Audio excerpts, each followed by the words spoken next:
Hello, I'm Mark Cohen, president and publisher of the Jacksonville Business Journal. And I sat down with CSX Corporation, one of the leading transportation suppliers that is growth-oriented and forward-thinking. The network encompasses about 20,000 route miles of track in 26 states, along with District of Columbia, Quebec, and Ontario.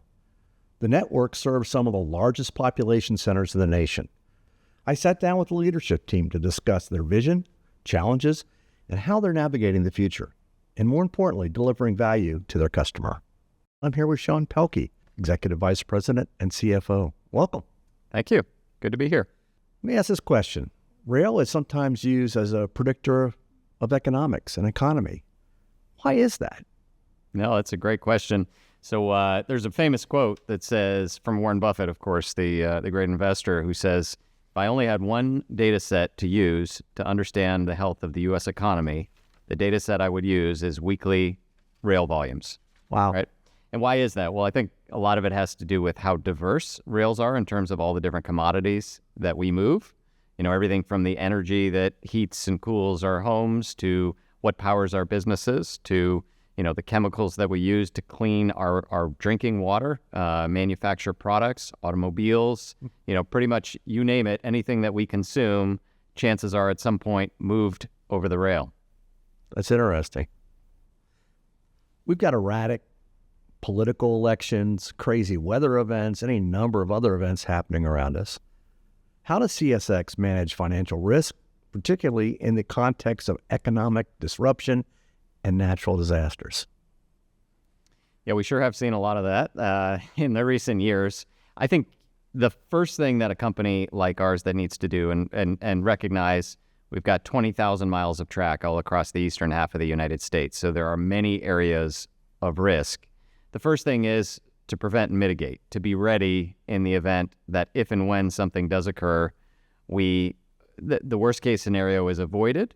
Just as an example, with Hurricane Debby that came through recently, we had over 500 trees that were down over the course of the network, and the teams were able to clean that up within a matter of days, no injuries, right? Able to get the freight routes up and running very, very quickly in order to serve our customers and make sure the economy continued to move and deliver. So that's the first, is being prepared and being ready and having good plans in place when we do see natural events or disasters occur to be able to respond to them. I think the other thing that's important in my role, of course, is making sure that we've got financial security, having a strong balance sheet, having flexibility in the event we do need to dip into our cash reserves or need to take out a loan for anything that's significant that might impact us. So maintaining a strong balance sheet is a very big priority for myself and for my team. Excellent. Let's talk about capital and how important that is. CSX has billions of dollars every year in the capital expenditures. How do you make those decisions on where these investments are made? How do you prioritize infrastructure spend on maintenance versus capacity? And how does the current inflationary environment impact that? There's a lot in that question. I think the first part is about our maintenance spending, and I'm glad you started with that because we're a railroad, and that's fundamentally what we do. If the railroad is not in good condition, we can't move the freight. So where we start our annual capital planning process actually is with our track infrastructure. We've got a number of different things that we look at in order to figure out what needs to be replaced. We look at the tonnage that's gone over that rail. We look at the condition of the rail, which is both a combination of visual inspection as well as autonomous inspection. We've got trending data. Of course, we've got algorithms that we're running to figure out how to prioritize that spend in a way that minimizes risk. You talked about risk earlier. The way that we spend our capital across our network is intended first and foremost to ensure that the rail moves safely across the network. And we always want to make sure that we're reducing the risk of any kind of track-caused mainline derailments across our network. And we actually see very, very few of those every year. So that's the first priority. And then beyond that, the question is, are there other priorities to invest in order to make sure that we can continue to move freight, locomotives, freight cars, anything else like that? And then are there investments we can make actually that are strategic in nature that will help to grow the returns of the company going forward? We've actually done a couple of acquisitions over the last couple of years. In fact, we purchased a short line railroad up in New England called the Pan Am Railroad. We added that to our network. It added nearly 1,000 track miles to our network. We also purchased a trucking company, believe it or not, Quality Carriers, based in Tampa, Florida.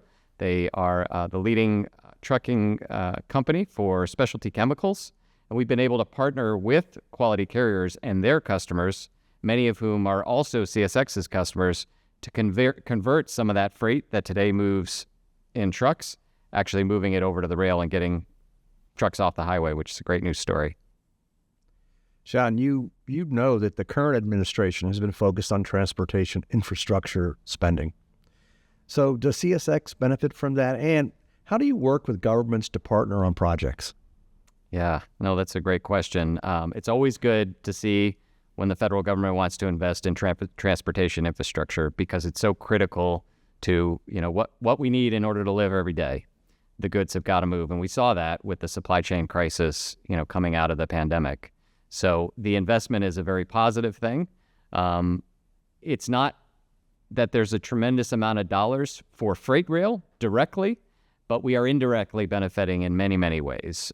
First of all, there is funding available for some of the projects that we're working on. As an example, the Howard Street Tunnel project in Baltimore is a big, big project. In fact, I've been at CSX almost 20 years, and for the first 18 years of that, we always said there's no way it can ever be done. It's too complicated, it's too expensive.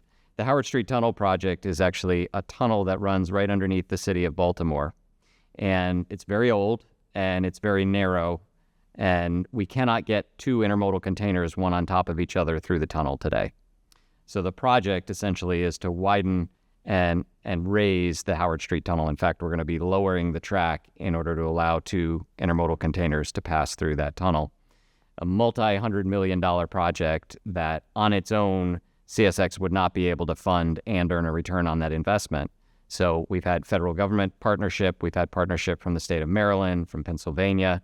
Local municipalities have been very supportive, and we're able to get that project done. We've already broken ground on some of the clearance work, and we'll be getting into the main part of the work as we get into next year. In addition to that, there's a lot of construction that's happening, a lot of highway construction. We anticipate even more happening as some of the infrastructure spending continues to ramp up over the next couple of years. And as those projects get underway, the materials that go into that construction are things that we move. There's a lot of aggregates actually that come out of South Florida that make their way up to construction projects, not just across the state of Florida, which is a very, very important area for us, but also up into the Northeast and the Midwest and other parts of our network. Okay, Sean, you're the CFO. I've got to ask an expense question here, as you can imagine. But controlling costs, very important to any business. But it seems like there has been a strong focus on cost cutting and headcount reductions in the rail industry over the past few years. Is this the case for CSX? I'm glad you made a distinction between cost cutting and cost control, because they're two different things, right? Cost cutting says, I'm going to focus just on the short-term profits at the expense of the long-term, and that is not what we are about here at CSX. There are areas where, of course, we are going to exercise cost control and cost discipline to continue to try to drive efficiency. And when we're doing that, we're doing it in a way that's a win-win for our customers and for our shareholders and stakeholders. Mike Corey, our Chief Operating Officer, has been spending a lot of time figuring out how to re-engineer some of our local switching yards. And there's dollars that have to be invested in order to do that. But once we're able to accomplish those investments, we'll actually operate more efficiently at those yards. We'll reduce the number of miles we need to traverse in order to serve our customers. Their freight gets there faster, but we control our costs. Those are the type of projects that we're very, very interested in pursuing, and ones that ultimately work well for us and work well for our customers. CSX is well versed on overcoming challenges. You guys do it every day. So what's the biggest challenge, would you say, CSX faces in the transportation industry, and how are you addressing them? Yeah. I think, our biggest competitors are the other railroads and the truckers, right? And so the other railroads are going to compete with us, and whoever has the best combination of service and price is going to win. And CSX, I'm happy to say, has been winning a lot of new business over the last couple of years. And then you've got the truckers and the trucking market. We love our truckload partners. We work with them very, very closely, but it's been a tough environment coming out of COVID. The truck market has been oversupplied. There's been a lot of price actions taken by the trucking companies, and that's made it difficult for the railroads to compete in areas where we would love to win some share back from the trucks. And when I say win share back from the trucks, this is something that I think we all have common interest in. I've got 2 teenage drivers out on the road. I would love to see fewer semis up against them on the highways. And yet what's happening, because there's such a low barrier to entry in the truckload industry, you're seeing oversupply of trucks. You're seeing a lot of them moving across the road, moving freight that could move via rail. And so I think you're going to start to see a correction over the next, hopefully 6 to 12 months that will work in our favor. And the service product that we're currently delivering our customers is gaining their attention. And they are signing up for some share conversions over from truck to rail, which is a very positive thing, not just for our company, but I think for the economy. Well, you may have answered this, but I'll ask it another way because I think it's a fair question. Let's talk about the economy and rail versus trucking. What would surprise our audience about the two? Yeah. Well, there's a number of things I think that most people don't think about when they think about rail versus truck, right? Everybody gets annoyed by having too many trucks on the highway, and everybody gets annoyed by having to wait at a rail crossing. So we're equal there. Rail is much cheaper for our customers to ship on than truck. That may not be all that surprising, but it is true. Usually 15%, maybe 25% cheaper. So if you think about the implications of that, if one of our shippers decides they're going to take a product off of truck and move it to rail, all of a sudden that product that they're producing became less expensive. And will they keep some of those profits for themselves? Probably, but it does help to reduce the overall inflation burden that we as an economy feel, that we, the consumer, feel. So the more freight we can move over to rail and away from truck, it's not only good for those of us that drive on the highway every day, which is all of us, it's also good for the economy. The other thing I think that's important to note is we're actually more fuel efficient than trucks are. In fact, we are 3 to 4 times more fuel efficient than trucks, according to many studies. And so we're the greener alternative, which means we're also, that supports us being cheaper to our customers than the truck. The other thing that is somewhat surprising and not everybody thinks about is we pay for all of our own infrastructure. We pay for every dollar that we invest across our rail, and the trucks don't. The trucks do pay taxes, so I want to give them a little bit of credit. They do pay taxes when they move over the road, but the amount of wear and tear they put onto the public roads relative to the taxes that are collected to offset it is minuscule. So we've got private infrastructure.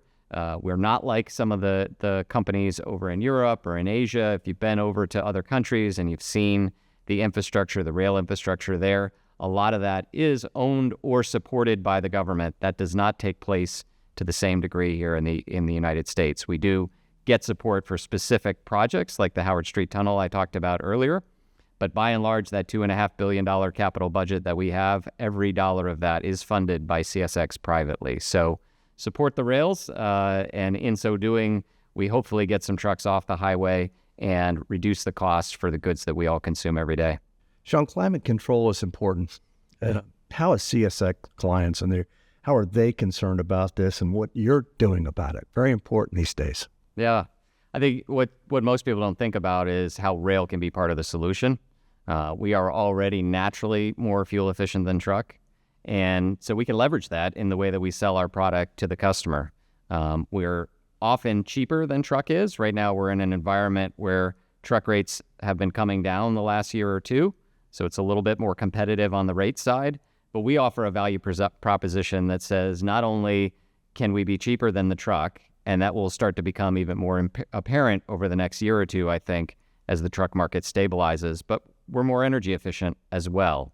And so many, many large companies like ours have emissions reduction targets, and we can be helpful in that solution. We actually have a carbon calculator.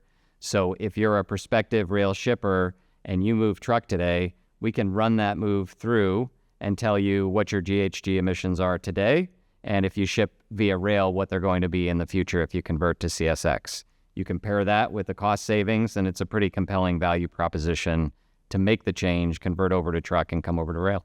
You think most people think that CSX is a clean energy company, or is it something that is important for people to know how important this is for you guys. We want them Us. to, certainly. We are, and we're also investing in technologies that will help us get even better. In fact, we just rolled out one of the first ever hydrogen-powered locomotives that's running in local service today. And that's pretty exciting because it's a technology that we partnered with another railroad in Canada to help to develop and adapt and put onto one of our own locomotives. So it's a little bit of a fun project that we're working on that's actually helping to enhance the value offering that we can provide to our customers. So I'm excited to see where that plays itself out over the coming years, and I think there's going to be a lot of changes. You know, we went through 50 years ago the conversion from steam locomotives. There are probably still some people that think we use coal in our locomotives. That's not the case. It's been 50 years. To our diesel-powered locomotives that we use today. I think we're going to see another transition from diesel locomotives over to alternative energy sources. Hydrogen is exciting. The use of battery cells as well. There's a lot of things happening with those technologies that I think are going to have direct impacts on the rail industry going forward. It's interesting. We talked about that before, but that message of who you are now and what people think you are, there's a gap there, right? There is. He's doing a really good job, I think, of getting through that to tell folks that this is who we are. This is CSX. And we're not those guys. That's our history, but this is who we are today and who we will be. That's right. And I think it's exciting because we have a real opportunity to tell that story. I know Joe gets very excited about it. I think we all do, not just in the pride that we have for what we do as employees of this company, but the impact and the importance that we have on the economy of the United States. And, there aren't a lot of companies that everybody can look at and go, I'm really proud of what they do, right? And we are central to the infrastructure of the United States. We move goods cheaper than truck. We take trucks off the highway, and we're more energy efficient. So it's exciting to be a part of this company. Well, thanks so much, Sean. I think we all learned a lot here. Thank you.